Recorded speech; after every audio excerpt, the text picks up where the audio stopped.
¿Cómo están? Bienvenidas, bienvenidos al escenario del poder. Comienza Stock disponible por Vía X. Conversaciones necesarias en este Chile que se escribe día a día. La reflexión, la conversación en el living ciudadano, pero bien lo sabes, ¿ah? Para poder proyectar el futuro, para entender lo que pasa en el presente, es imprescindible conocer el poder de la historia.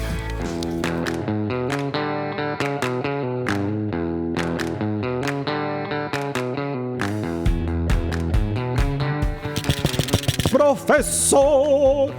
Señor Stock. Estoy más afinado, ¿eh? Sí. Comenzamos con el acto coletero. Vamos. De costumbre, profesor. Venga. Su manzana. Mi profesor. manzana. Para los 3 cajones de manzana Es que lleva para este año, la colección. profesor. Espero que lo tenga presente, que se acerca el fin de año. Las señoras antiguas que guardaban fruta en los armarios, ¿no? Así, Por si acaso. entre el alcolforo. Las mentitas. Y dejo el colchón, las moneditas. Y todas esas cositas. ¿Uno sabía eso de la abuelita cuando le buscáis el colchón a la abuelita? La botella de pisco. Pero abuelita. Abuelita. Pero mijito. Su midjans. Claro. Su licor de pera. Muy bien. Qué pedagógico que llegamos, profesor, esta semana. Sí. Dándole ejemplo. Ya, profesor, nosotros le ponemos sentido del humor a esto porque está el mundo preocupado, profesor. Sí, hay noticias preocupantes. Por el siguiente titular. Ya sabemos, ¿no?, qué pasó en Estados Unidos con las elecciones y Donald Trump superó los 270 votos y fue elegido presidente de nuevo, ¿no?, de Estados Unidos. Este candidato republicano se ha adjudicado 276 votos electorales y sabemos bien que se necesitaban 270 en este peculiar y curioso sistema electoral que tiene la democracia estadounidense, profesor. Claro, igual sacó hartos votos, más que los que se esperaban. Indirecto, Sí. como el que teníamos acá hasta 1925, por ejemplo. Ah, sí, ¿eh? Sí, claro, así era. Oiga, profesor, y como usted siempre nos ha explicado acá, para entender esto hay que conocer el pasado y Echeme una miradita. tiene que ver con la pizarra que nos trae ahora. Ah, sí. ¿De qué vamos Sí. a hablar a partir de esta Estados noticia Unidos, pero del momento? Pero Estados Unidos y nosotros, ¿no? ¿Qué rol ha tenido Estados Unidos en la historia de Chile? Las relaciones históricas entre Estados Unidos y Chile.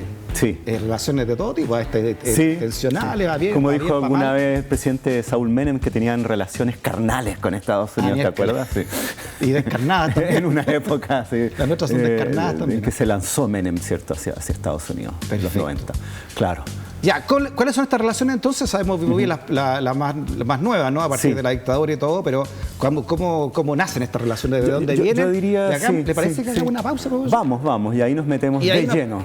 ¿Cuándo comienzan realmente las relaciones entre Chile, entre la Eso. República de Chile, o quizá un poquito antes, con Estados Unidos? Una pausa, pequeño recreo y volvemos a la escuelita.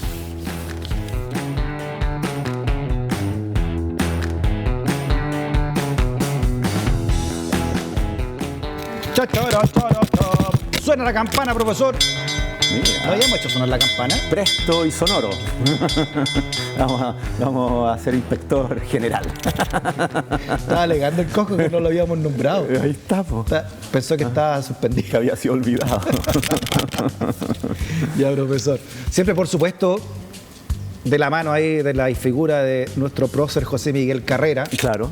por el cual nosotros siempre señalamos la importancia de ser independiente, profesor, en todo el sentido de la palabra, ¿no? Ahí está don José Miguel, que tiene mucho que ver, parece, ¿no?, con las Mucho, raíces mucho de esta que ver. relación histórica Sí. entre Estados Unidos y Chile. Sí, así es. ¿Dónde comienza todo esto? A ver, las relaciones entre Estados Unidos y Chile comienzan en el periodo de la independencia o quizás un poquito antes. Y tiene que ver con que Estados Unidos se convierte para los países hispanoamericanos en un ejemplo a seguir en los procesos de independencia, porque Estados Unidos había tenido su proceso de independencia antes, ¿no? La Declaración de Independencia Norteamericana es de 1776. Y ellos tienen una guerra de independencia contra Gran Bretaña, que es la metrópoli, así como la que nosotros tendremos después con España. Una guerra de la cual salen victoriosos y de la cual posteriormente se organizan con un sistema republicano, y un sistema republicano que es muy exitoso, porque efectivamente Estados Unidos empieza a tener un desarrollo económico, político, político, cultural, muy acelerado. Entonces los países hispanoamericanos ven a Estados Unidos como un ejemplo a seguir porque está haciendo justo lo que nosotros queremos hacer. Y es la única república que existe en esa época en el mundo, una república moderna y además exitosa. Ah, mira. Entonces todos miran hacia Estados Unidos. Claro, o sea, uno no hace la relación, pero fueron 34 años antes de 1810, claro, de nuestra con gran anticipación. la primera junta de sí, gobierno. Así es. Años antes. Así es. O sea, ya a las alturas llevan como 4 o 5 presidentes seguidos, ¿no? Elegidos democráticamente, con institucionalidad regular, ¿cierto? Y con este sistema. Entonces, a diferencia de la experiencia francesa revolucionaria, que también fue ejemplo en un momento. Que fue después de esto. Claro. Imagínese. Fue después, 1879, un poquito después. Claro, más cerca, sí.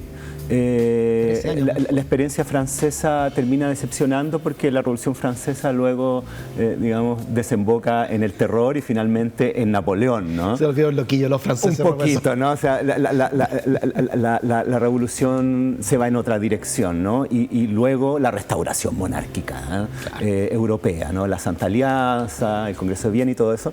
Entonces ese ejemplo ya no sirve. Se vio como un fracaso, profesor. Se vio como un fracaso, también se consideró que se había excedido la etapa del terror, por ejemplo, ¿no? La Convención, Robespierre y todo eso. Cuando ¿no? le cortaron la cabeza al que había inventado la guillotina. Claro, ahí dice, la revolución devora a sus hijos, ¿no? La guillotín se fue. Ese guillotín terminó ahí guillotinado. Entonces, claro, Estados Unidos aparece como un ejemplo a seguir.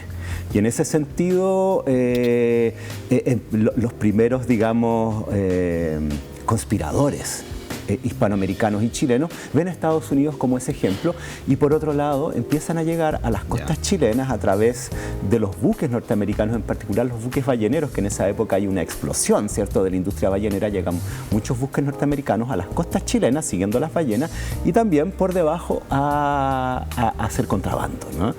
Y dentro del contrabando los norteamericanos además en cierto modo inundaban las costas chilenas y hispanoamericanas con proclamas sediciosas, ¿no? Donde hacían el elogio del sistema republicano y atacaban el sistema imperial español. Eso tiene que ver con los intereses económicos, ¿cierto?, norteamericanos en el hemisferio, que veían ahí a los españoles y su monopolio comercial, claro, por supuesto, como un impedimento al desarrollo económico norteamericano. Y además los españoles tenían un peligro territorial con ellos también. Sí, claro. El que ahora es sur de Estados Unidos, ¿no? Sí. Las costas del sur de bueno, la Estados zona de Florida, que posteriormente va a ser vendida, y va a haber una serie de conflictos entre Estados Unidos y España, más adelante en el siglo XIX, justamente por ser la potencia hegemónica en el continente. Pero en esa época los norteamericanos aún no tienen ese poder como para disputarle militarmente la supremacía a los españoles en ningún caso, pero lo empiezan a hacer de manera, digamos, subrepticia y también vendían objetos, chucherías, la verdad, ¿no? Cajitas de rapé, o para el tabaco, o peinetas, espejitos, con imágenes subversivas, ¿no? Por ejemplo, la libertad rompiendo sus cadenas o ese tipo de cosas, como una especie de souvenir revolucionario. Y eso estaba prohibido, ¿no? Entonces las personas los guardaban en secreto, como si estuvieran haciendo alguna especie de acción muy peligrosa, ¿no?, en contra del dominio español. Es como cuando uno en los 80 grababa cassette piratas de Víctor Jara. O de Silvio Rodríguez, ¿no? Claro, o guardabas algún libro prohibido que en su momento mucha gente destruyó, quemó porque era peligroso. Bueno, esto cumplía un poco ese rol. Hay familias chilenas que guardaron estos objetos como muy preciados recuerdos de esa etapa, digamos, subversiva. Aquí estamos hablando a fines del siglo XVIII, más o menos, y ¿no? principios del XIX, justo antes que estalle la crisis de la emancipación en 1808 con la intervención de Napoleón en España, ¿no? Ya, perfecto. Ya, profesor, entonces, ¿cómo ya se empiezan estos ya próceres independentistas latinoamericanos y puntualmente chilenos a juntarse con los padres de la patria o los padres fundadores de Estados Unidos y ese legado, ¿no? Sí, bueno, ahí hay una acción política norteamericana muy clara. El año 1809, cuando está todo este proceso medio de desmorone, ¿no?, de la presencia española en lo que es Hispanoamérica, el gobierno norteamericano tiene una alianza con España, porque ellos están en perpetua guerra con los ingleses, ¿no?, los norteamericanos y también los españoles. Entonces los intereses del gobierno norteamericano es una alianza con España. Sin embargo, por otro lado, ven que este enorme mercado, que es el continente americano, lo que hace luego Latinoamérica, se le está escapando a los españoles y ellos lo codician, ¿no? Entonces Entonces deciden enviar a un agente confidencial al Cono Sur para que dé noticias de lo que está ocurriendo en esta zona, porque la única información que le llega es poca y es mediada por el embajador español, que por supuesto va en dirección de sus intereses, para que les dé informaciones fidedignas y para que defienda los intereses comerciales y económicos norteamericanos en la zona. Claro. Y para eso envían a un sujeto que se llama Joel Robert Poinsett, que es un político norteamericano liberal, es un izquierdista, si se quiere, de la época. Él es Poinsett. A este es Poinsett. Ahí está Poinsett. Allá este lo envían ahí A él lo envían ya. a sapear. Es un cónsul. Los cónsules defienden o se encargan más bien de asuntos comerciales y también de, bueno, atender a los connacionales que viven en un territorio extranjero donde ellos están destinados, pero no son embajadores, ¿no? No es lo mismo. Entonces los Estados Unidos no podían enviar un embajador a estos países que no habían sido reconocidos por nadie, si eran aliados de los españoles, ¿no? Entonces mandan a este sujeto a la mala, ¿no? Era un operador este. Era un verdadero espía, ¿no?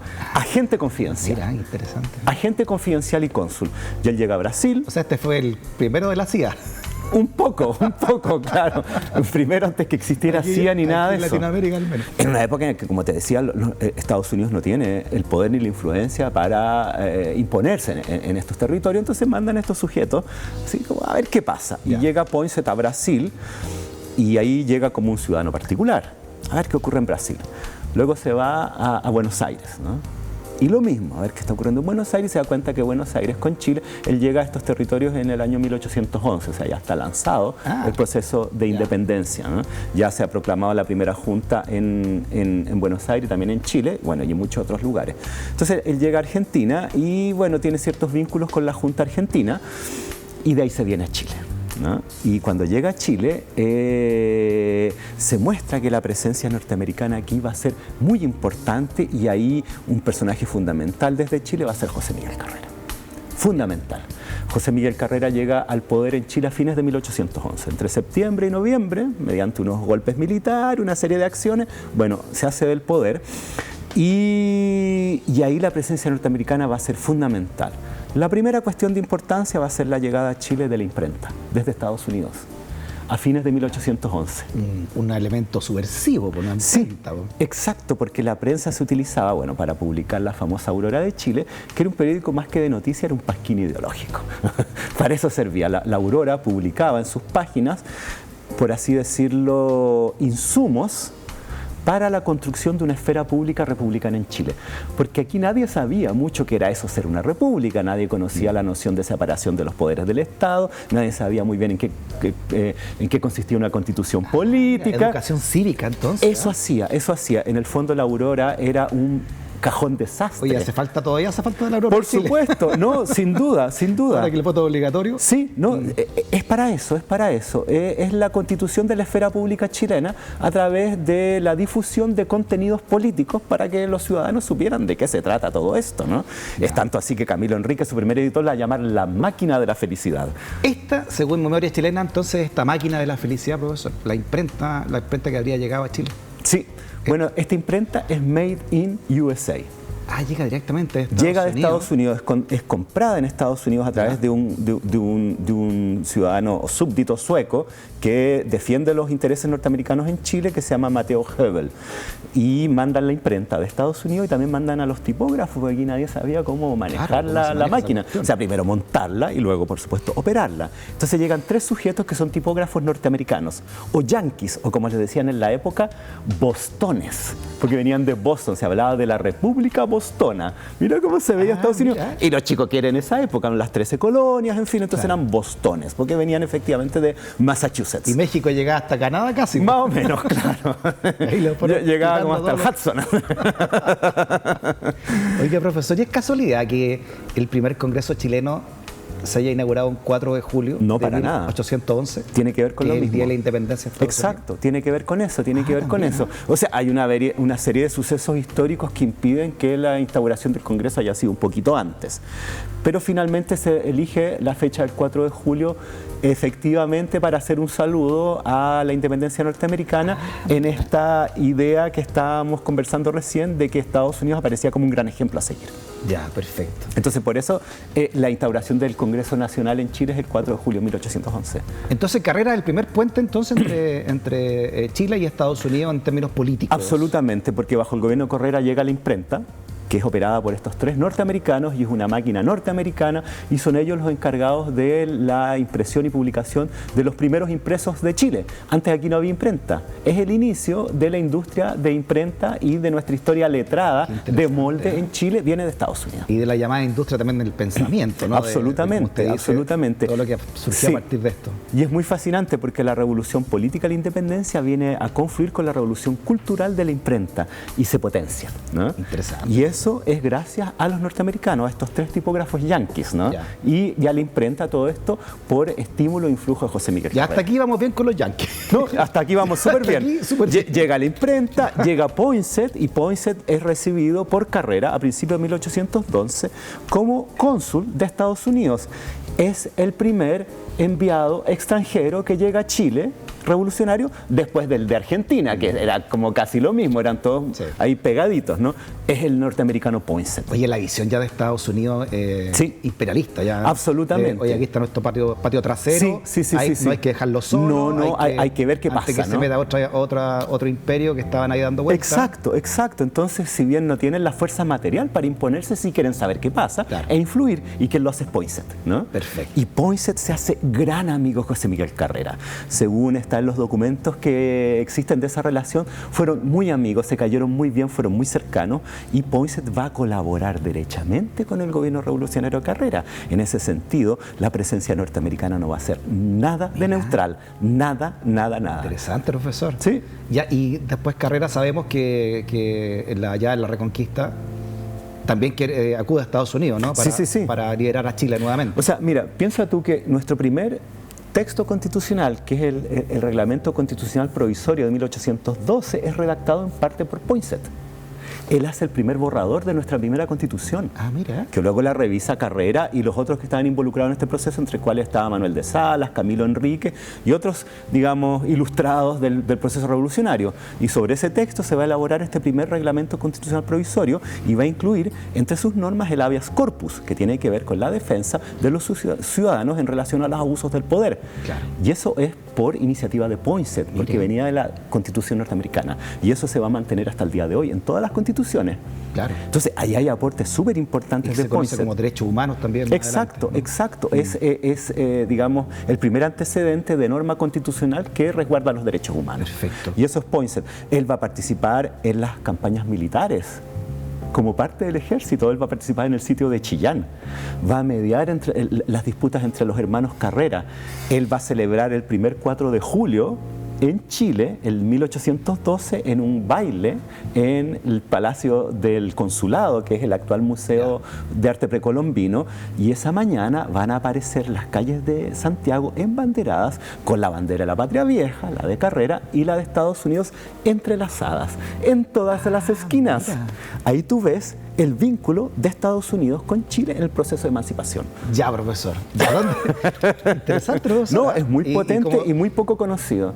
Claro, ahí está nuestra bandera de la conocida Patria Vieja, ¿no? Sí.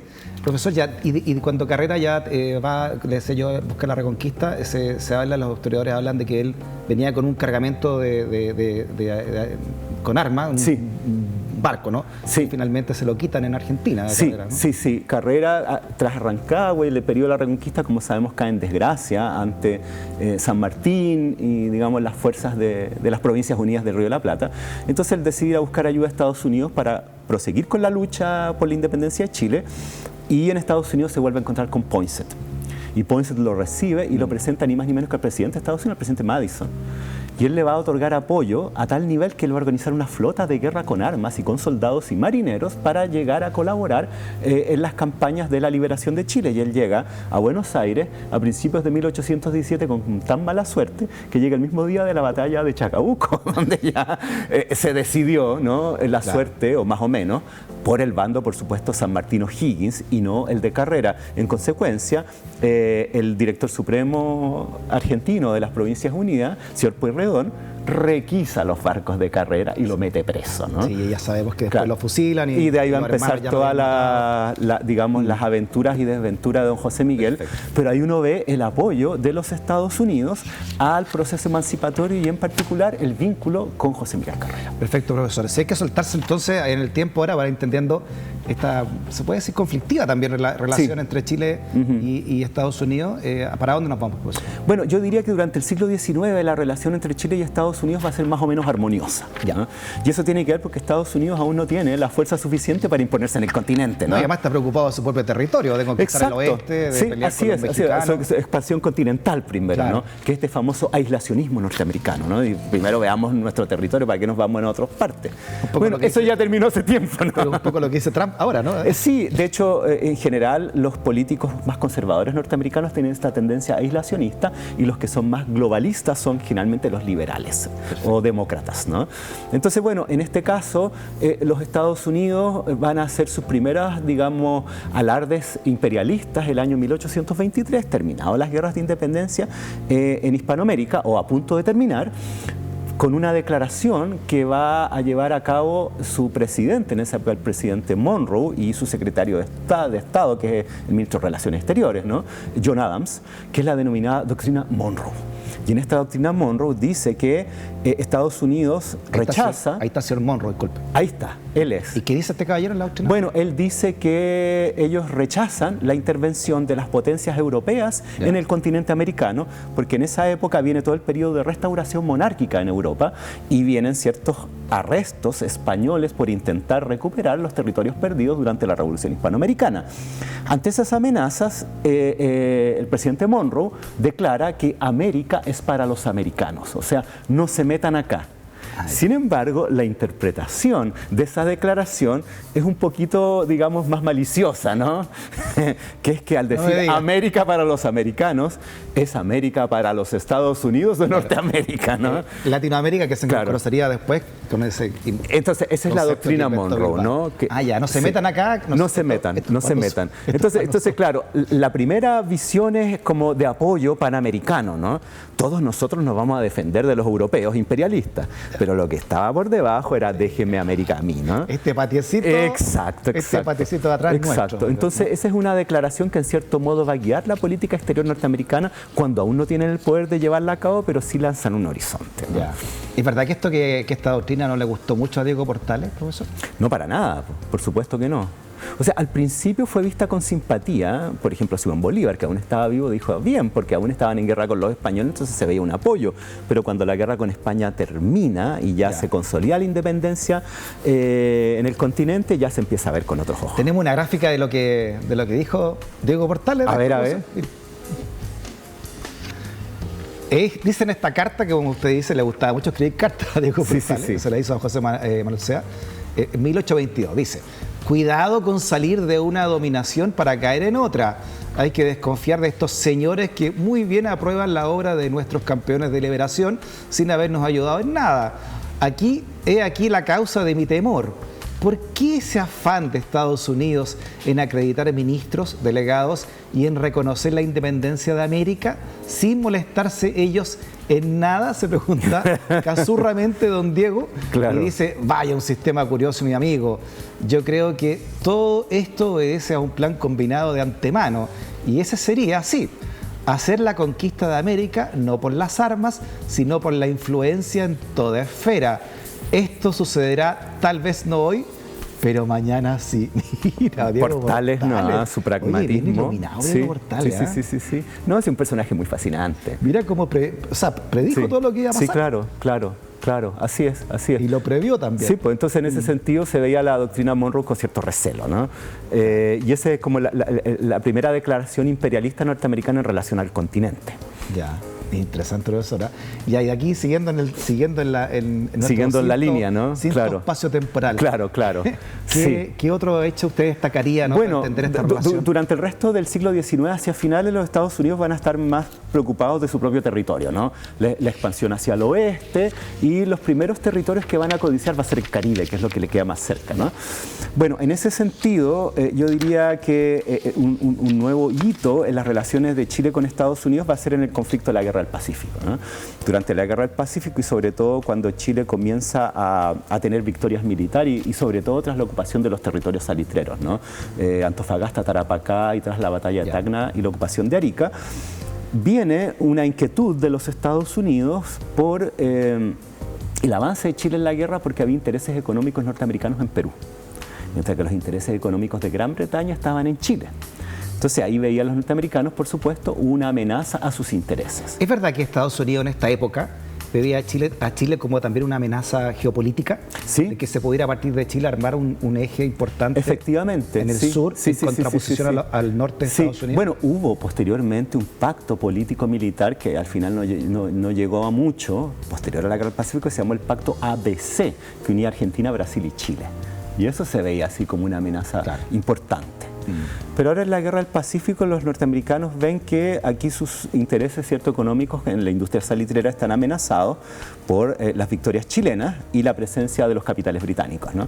Entonces llama a una negociación en medio de la guerra entre Chile, Perú y Bolivia, por sus buenos oficios, en Arica, ya capturada por Chile a bordo de un buque norteamericano, la Caguana se llamaba. Bueno, y ahí hay una negociación y se ve que el canciller norteamericano, Mr. Blaine, tiene intereses también económicos en Perú. Esa es la Cuana. La Cuana. Arriba de Arco se hizo todo eso, ¿eh? Sí, ahí frente, en la bahía de Arica, ¿no? ¿Y frente a Arica. estadounidense? ¿Va a tener la bandera estadounidense? Sí, era un buque norteamericano. Claro. La idea era un buque neutral, ¿no? Para que pudieran discutir los representantes chilenos, peruanos y bolivianos. Y bueno, los representantes de Perú y Bolivia ven que el apoyo norteamericano les puede permitir recuperar los territorios de Tarapacá y Antofagasta, pero Chile en ningún caso estaba dispuesto a eso. Sí. Y finalmente las negociaciones fracasan.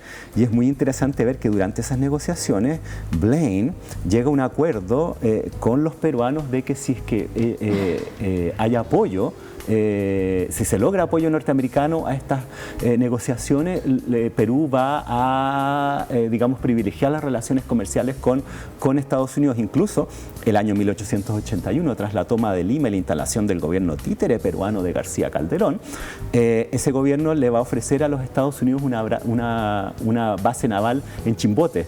Y bueno, ¿qué hace el gobierno chileno? Manda a Patricio Lynch a ocupar militarmente Chimbote, y se acabó esa posibilidad. Cosa que hoy día no se podría hacer. Absolutamente imposible. Le mandan 50 portaaviones. Bueno, esta situación se va a prolongar hasta que va a fallecer el entonces presidente de Estados Unidos, Mr. Garfield, asesinado, otro de los presidentes norteamericanos asesinados, y por supuesto Blaine va a salir del cargo, y ahí estos afanes de Estados Unidos por influir en las negociaciones entre Chile y Perú se van a acabar, y finalmente se va a ver el fracaso de la política exterior norteamericana en estas intentonas. O sea, solapadamente Estados Unidos estaba por Perú. En el conflicto. O sea, más que estar por Perú, estaba por sus intereses económicos. Claro, pero su interés era Perú. Sí. Ellos no querían que Perú perdiera terreno entonces. Exacto. Y bueno, este primer testeo de los norteamericanos, este conflicto, va a ser muy negativo para ellos, porque se va a ver que su política exterior al parecer no es muy hábil o no tiene el apoyo suficiente para lograr su objetivo. Fue bastante torpe, ¿no? Perfecto. Entonces es un fracaso para ellos, Sin embargo, con el fin del siglo, los norteamericanos lo van a intentar en 2 ocasiones más. Y ahí yo creo que va a haber un giro, ¿no? La primera, que es bien llamativa, va a ocurrir el año 1886, tras la victoria chilena en la Guerra del Pacífico, y esta etapa, digamos, de esplendor del liberalismo chileno hasta la Guerra Civil del 91, bajo el gobierno de Domingo Santa María. Resulta que ocurre un incidente internacional que uno diría que no tiene nada que ver con Chile. En Panamá, que en esa época era parte de Colombia, no era un país independiente, era un territorio colombiano, ocurre una revuelta en la zona de Panamá, alegando que quieren separarse de Colombia, quieren ser un país independiente. Detrás de esta revuelta están los intereses norteamericanos por la construcción del Canal de Panamá. No me digas. ¿No te digo? Te digo. Ahí estaban ellos, ¿ya? Que además tenían un conflicto con los franceses, que también estaban buscando digamos, construir su propio canal en Panamá, porque ellos ya habían hecho el canal de Suez, que habían sido muy exitosos. Entonces los norteamericanos están muy preocupados por la presencia francesa en la zona del canal, porque para ellos es decisivo, desde el punto de vista estratégico, el control de ese canal, ¿no? Y por eso apoyaron la creación de Panamá como nación independiente para poderlo gobernar ellos mismos. Es mucho más fácil gobernar un país pequeño en medio de Centroamérica que a Colombia, ¿no? Entonces ellos provocan esta revuelta secesionista panameña. El gobierno colombiano pide ayuda a Chile, al gobierno de don Domingo Santamaría, y él envía a Panamá un buque, en esa época el crucero Esmeralda, el buque más poderoso de todo el continente. Era un buque nuevo, un blindado, no había otro así. Y llega a Ciudad de Panamá, esto es a inicios de 1886, esta revuelta es en marzo, en abril, llega el crucero Esmeralda, mientras que por el lado de Colón, por el Caribe, los norteamericanos habían desembarcado a sus infantes de marina, a sus marines, ¿no? Mire, profesor, este es el buque más importante que usted dice, que se pasó a llamar Esmeralda después de la Guerra del Pacífico, obviamente. Ahora es un buque escuela, pero en esa época era el blindado más importante. ¿Y se asustaron los estadounidenses con este buque chileno? Se asustaron tanto así que, bueno, como sabes, Panamá está justo en América Central, en zona más estrecha, por eso está el canal, entonces tiene costa al Pacífico y al Atlántico, ¿no? Hacia el Atlántico al Caribe. Entonces llegan la flota norteamericana por el Caribe, por el Pacífico, la verdad que no tenía muchas unidades, y el Esmeralda era lejos más poderoso que cualquiera de los buques de la flota norteamericana, y eso obliga a que los norteamericanos evacúen Panamá. Y llegan las tropas colombianas a recuperar Panamá. Mira. Esto impide que los norteamericanos se hagan del canal de Panamá por 10 años, ¿no? ¿Por culpa de Chile? Por culpa de Chile. Y el gobierno colombiano agradece profusamente la intervención chilena. ¿Y por qué Santamaría se decidió a ayudar a Colombia? ¿Bajo qué sentimiento o interés? Bueno, a ver, en esa época la flota naval chilena era la más importante del continente, lejos. Y una flota naval de guerra lo que hace desde el punto de vista estratégico es proyectar el poder militar y también político de un determinado país fuera de su frontera. En este sentido, la zona de Panamá para Chile también era estratégico en relación al comercio y la navegación. Además, nosotros teníamos el monopolio de ese cruce, pero en Magallanes. Claro. Entonces, la construcción de un canal en Panamá no era algo que el gobierno chileno viera con mucha simpatía. Entonces, son arrestos imperialistas chilenos en contra de arrestos imperialistas norteamericanos. Lo que se pudo haber sido de seguir esa misma senda, al menos en presencia chilena versus Estados Unidos. No, lograron corretear el dinero, el salitre que venía entrando, ¿no? Así es. De hecho... Pero también entró la corrupción con ese dinero. Bueno, y eso también nos mató de muchos sentidos. Según historiadores peruanos, ¿no? También que lo analizan así. Ahora, yo no diría que el dinero necesariamente corrompe, ¿no? Pero bueno, yo diría que las instituciones... la corrupción con esa cantidad de dinero, ¿no? Sí, las instituciones chilenas se corrompieron, sin duda, se corrompieron. Entonces, bueno, esto da como un respiro a Colombia y también a Chile. Sin embargo, poco después va a haber una vuelta, digamos, de naipe que va a ser muy dramática y yo diría muy triste. Pero antes de pasar a eso, que tenemos nosotros un barco estadounidense, el Galena estadounidense, para comparar un poco las dimensiones. Mire, mire con el Esmeralda. Este es el Galena, mira. O sea, claro, y el Esmeralda, mira, veamos la Esmeralda ahora. Veamos ahora. A ver. Se viene viajando la Esmeralda. Tiene fuerza, pero no mucha velocidad. Pero claro, este era un buque importante estadounidense de la flota del momento. Comparado con el Esmeralda. Se veía bastante esmirriado, claro, no se ve que es un blindado contundente. Y también lo hemos hablado, ¿no? El que controla el mar, finalmente el que controla también muchos territorios más allá, obviamente, del propio. Sí, así es. Estados Unidos no está todavía en eso, como usted dijo, ¿no? No le daba. De hecho, ahí está, mucho más poderoso. No hay dónde perderse ahí. Este incidente va a tener muchas repercusiones en Estados Unidos en cuanto a que el gobierno norteamericano ve la necesidad de la construcción de un poder naval, que no lo tenía, para la proyección geopolítica de los Estados Unidos debido a esto. O sea, era un plan que ya se venía, digamos, masticando.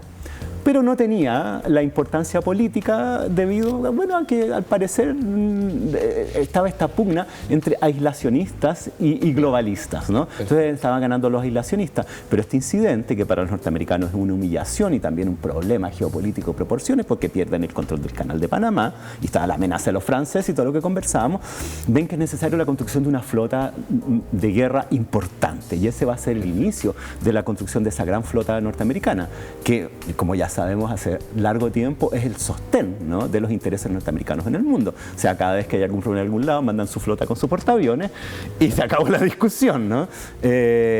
Bueno, esto comienza en esa época. Resulta que pocos años después, tras la Guerra Civil de 1891 y con la victoria del Congreso en la Guerra Civil, como sabemos, Gran Bretaña y los capitales británicos estaban detrás del grupo del Congreso, ¿no? Fue terrible nuestra historia esa. No, es muy triste porque todo lo que murió sí, allá. Sí, las guerras civiles son muy penosas, son generalmente muy crueles y además, bueno, es una estocada a los procesos de desarrollo de los países. Exacto. Bueno, en el Otro caso Chile de, hubiese sido que si hubiese seguido como o sea, hay ucronías muy fascinantes de decir qué habría pasado si Balmaceda triunfa, ¿no? O sea, imagínense la potencia que éramos, ¿no? O que estábamos siendo, claro, en ese momento, en todo sentido. Sí, sí. Y en lo que nos convertimos después, ¿no? Con toda lo que vino en la época parlamentaria, como usted dice, y la corrupción que también conllevó a eso, ¿no? Bueno, es tan así que inmediatamente después del triunfo del Congreso, esto es en fines de agosto, ¿no? En septiembre se suicida Balmaceda y resulta que en el mes de octubre desembarca en Valparaíso la tripulación de un buque de guerra norteamericano que se llama Baltimore. Durante la Guerra Civil los norteamericanos habían apoyado a Balmaceda, justamente por esta pugna contra los intereses británicos que apoyaban el bando del Congreso. Ahí está el Baltimore. Se ve bastante contundente, ¿no? Ya habían mejorado. Ya habían mejorado. Habían invertido. De hecho, bueno, y resulta que este Baltimore llevaba navegando varios meses, las tropas no se les había dado permiso de desembarcar porque estaban en medio de una guerra, largo tiempo, y desembarcan y los marineros venían, como podríamos decir, con el quino acumulado, ¿no? Yeah. Y esto es en octubre de 1891 y ocurre una pendencia, una riña, ¿no? Una reyerta en un bar de Valparaíso. True Blue se llamaba el bar. El sucucho, claro. ¿Cómo se llamaba? True Blue. Ah, como azul de verdad. Claro. True Blue. True Blue. True Blue. Y bueno, tristeza de verdad. hay una pendencia de proporciones. Desembarcan cientos de marineros norteamericanos, la tripulación de este buque, con parroquianos chilenos. Y la mocha termina en la calle. La cosa es que se van presos como 50 sujetos. Se agarraron los yanquis con los chilenos. Y bueno, claro, esas son ilustraciones de esa pelotera. Oye, según esta ilustración, fue importante la pelotera. Hubo 2 muertos, como 10 heridos. Y los 2 muertos fueron tripulantes del Baltimore, un marinero y un oficial. ¿Qué pasó? Bueno, ahí están las versiones. Según las versiones de la justicia chilena, que se hace cargo del caso, la reyerta comenzó porque un chileno escupió en el rostro a un marinero norteamericano. Ya. Y empieza la mocha, ¿no? Según la justicia chilena, el incidente empezó porque un marinero chileno escupió un retrato de Arturo Prat. Un marinero norteamericano. Perdón, norteamericano escupe un retrato de Arturo Prat y se lanzan los chilenos encima y empieza la mocha. Bueno, la cosa es que los datos están curados. No, sí, no, sin duda. ¿No? Es una pelea de borrachos en un puerto en Valparaíso que termina con 2 muertos. Es un incidente policial, ¿no? Sin embargo, el gobierno norteamericano ordena al capitán del Baltimore que haga una investigación, y la investigación del capitán es sumarísima y, por supuesto, sesgada.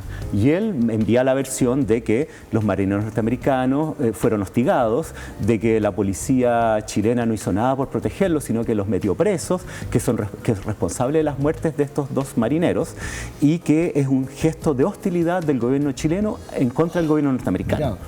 Claro, tenían 2 muertos también. 2 muertos. Y esto empieza a escalar, ¿no? Y se convierte en un incidente diplomático y político, a tal nivel de que se exige al gobierno chileno disculpas públicas. El gobierno chileno dice que ellos no van a dar ninguna disculpa ni ninguna explicación hasta que la justicia emita un veredicto sobre esto, porque aquí los poderes funcionan cada uno por su lado, ¿no? Interesante, una guerra ya de república esto. Bueno, El veredicto del jurado es que fue una reyerta producida por unos borrachos en vista de una tontera que hay. Chileno, por supuesto. Sí, sí, sí. No era internacional, esto No, una pelea de curados, ¿no? Bueno, el gobierno norteamericano no acepta esta explicación y hay un discurso del presidente, Garfield, donde dice que da a conocer la versión, digamos, norteamericana y que el gobierno chileno insiste en las disculpas públicas y en reparaciones y en indemnizaciones.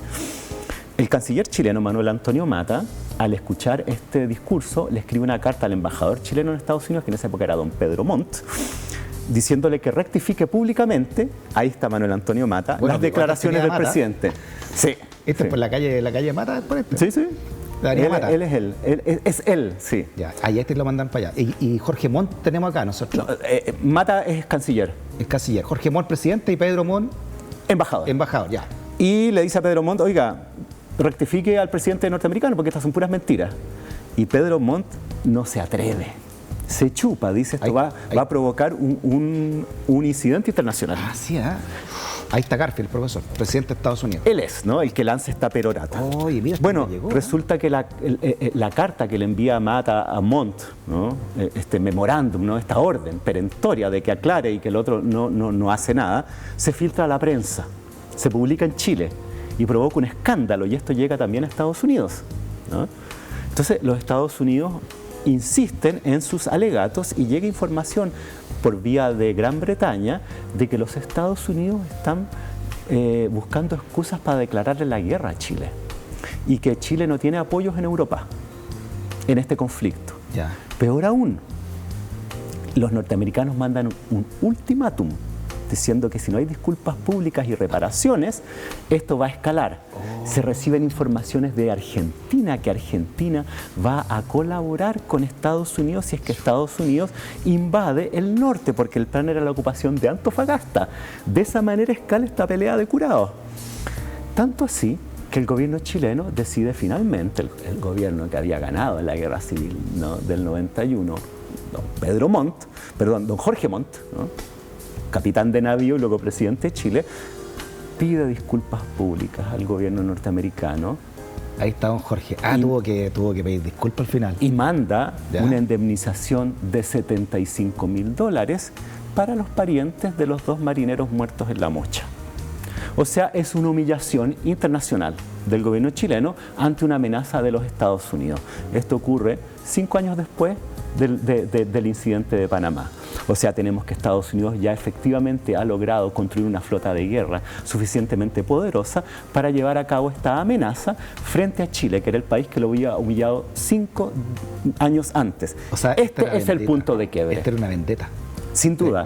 Tanto así que el canciller norteamericano durante el incidente del Baltimore es el mismo Blaine que fue canciller en las negociaciones de Lackawanna y que fracasaron y que llevaron a Blaine a su descrédito político.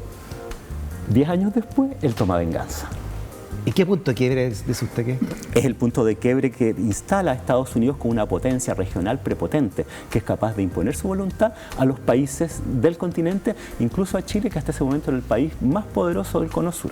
Es un antes y un después. Sin duda. Entonces, el Baltimore es el parteaguas. Aquí ya se convierte Estados Unidos entonces en un pueblo al sur de Estados Unidos, como dicen los prisioneros. Saca el garrote.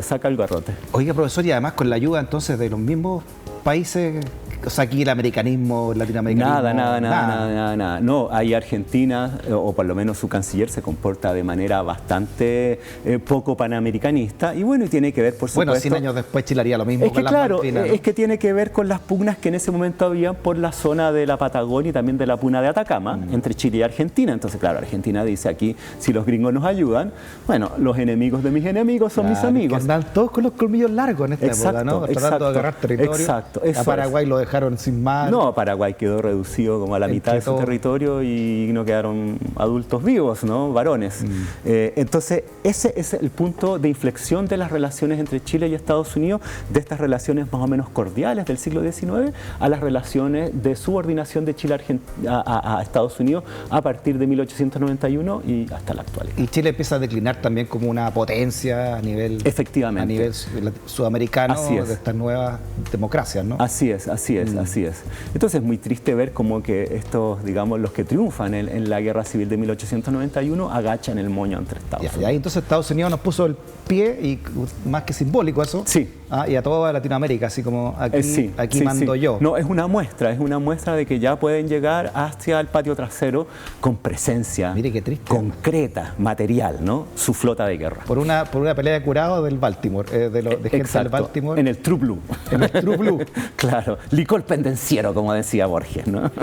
Oiga, profesor, yo creo que esto hay que hacerlo en 2 tandas, porque da para mucho. Siglo XX. Sí, y que pasan muchas esto, cosas. Como si tuviéramos que avanzar el siglo XX, ¿no? Porque sí. Imagínate, los que a toda la dictadura y todo. No, pasan muchas cosas, el periodo de la Segunda Guerra Mundial, los años 20. A ver, dejemos lanzado algo, ¿no? Para la próxima clase seguir con esto, profesor. Ya, perfecto. Porque tenemos Estados Unidos para rato. Sí, claro. Bueno, Estados Unidos va a tomar gran presencia en Chile y en el continente, yo diría a partir de la década del 20, tras la Primera Guerra Mundial, donde Estados Unidos claramente va a aparecer como una potencia dominante y donde el continente europeo queda muy debilitado tras la Primera Guerra Mundial. Y los británicos también, y en el caso chileno va a coincidir con el declive de la presencia británica en Chile con el declive de la industria salitrera. Y por otro lado el surgimiento de la industria del cobre. Y en la industria del cobre la presencia norteamericana es fundamental. Perfecto. Con los capitales norteamericanos, en particular de la familia Guggenheim y la familia Rockefeller, que se van a hacer de la gran minería del cobre en Chile, adquiriendo los principales yacimientos que son Chuquicamata y El Teniente. Ya, o sea, así como los ingleses fueron de salitre, los norteamericanos son del cobre. Eran para el cobre, ¿no? Claro, entonces en ese sentido la presencia y la influencia norteamericana en Chile se va a notar con mucha nitidez a través de los capitales norteamericanos invertidos en la industria minera del siglo XX, así como lo fueron los británicos en la del siglo XIX. ¿De qué década estamos hablando? ¿Cuándo empieza ya a surgir el cobre como... En la década del 10, ya empieza a surgir la compra de los primeros minerales, sí. Me parece que en 1914 ya es la compra de los primeros yacimientos por estas familias norteamericanas. Nos ha explicado en clase anterior, está todo en YouTube para que también lo busque, ¿no? ¿Qué significó también la caída del salitre en Chile? Sí. Chile ya con matanzas internas, el ejército, también con revueltas internas, sacaba el salitre, pero hay otro mineral, entonces también hay un periodo acá de inestabilidad. Sí, la Primera Guerra Mundial va a marcar el fin de una época. En el caso de Europa, el fin de los grandes imperios europeos y de las grandes casas reales, ¿no? La caída de los imperios y un golpe no menor al imperio británico. Y el surgimiento de nuevas ideologías políticas, como la revolución soviética en Rusia y la emergencia de los fascismos. Bueno, eso también va a rebotar en Chile y va a haber un nuevo ciclo económico, con el fin del salitre y el inicio del cobre. Entonces, todos estos cambios epocales también van a mostrar el reemplazo en el continente americano de la hegemonía norteamericana, de la hegemonía británica, a la norteamericana, que recién estaba entrando en el Caribe, pero ya a esas alturas se va a distribuir, a irradiar por todo el continente, reemplazando a los británicos, así como en su momento los británicos reemplazaron a los españoles. O sea, y además surge el nuevo imperio. Sí. El imperio estadounidense. Exacto. De hecho, piensa tú que tras el incidente del Baltimore, que es en 1891, y esta muestra de poder naval norteamericano en el continente americano, va a estallar la guerra de 1898 entre Estados Unidos y España, que va a marcar el definitivo declive imperial español en el continente, porque los norteamericanos se van a apoderar de Cuba, de Puerto Rico y de las Islas Filipinas, que eran los últimos territorios españoles fuera de Europa. Entonces ahí claramente Estados Unidos viene a ser la potencia en el continente. Suena la campana. Ya, profesor, la dejó lista la próxima clase. Vamos. Ahora la relación no con Estados Unidos, sino con el imperio estadounidense. Sin duda, sí. Ya son una potencia imperial. A partir ya de nuestro primer centenario, 1910 en adelante, más o menos. Sí. Incluso podemos empezar después de terminar la Primera Guerra Mundial, ¿no? Sí. 1918, por ahí para adelante. Sí, sin duda. La Ahí Gran ya... Depresión, exacto, el nazismo, en fin, Guerra Fría. la Segunda Guerra Mundial. Está bueno. Oye, muy está bueno lo del interesante. Baltimore, no tenía idea, profesor. Sí. Impresionante. Sí, es muy triste, es una humillación. Sí. Es una humillación. Una humillación tremenda. Sí, es el giro. La primera humillación que tuvimos con Estados Unidos. Es el inicio, Después de haberlo humillado con el canal humillación de Panamá, por humillación viene. Un ratito. Profesor, muchas gracias por sus clases. No, gracias a ti, Freddy. Nos vemos la próxima semana. Nos vemos. Gracias también por la sintonía y por ser parte de esta comunidad del pensamiento. Nos encontramos mañana nuevamente en el Living Ciudadano de Vía X. Chao, chao. O sea, pudimos haber sido...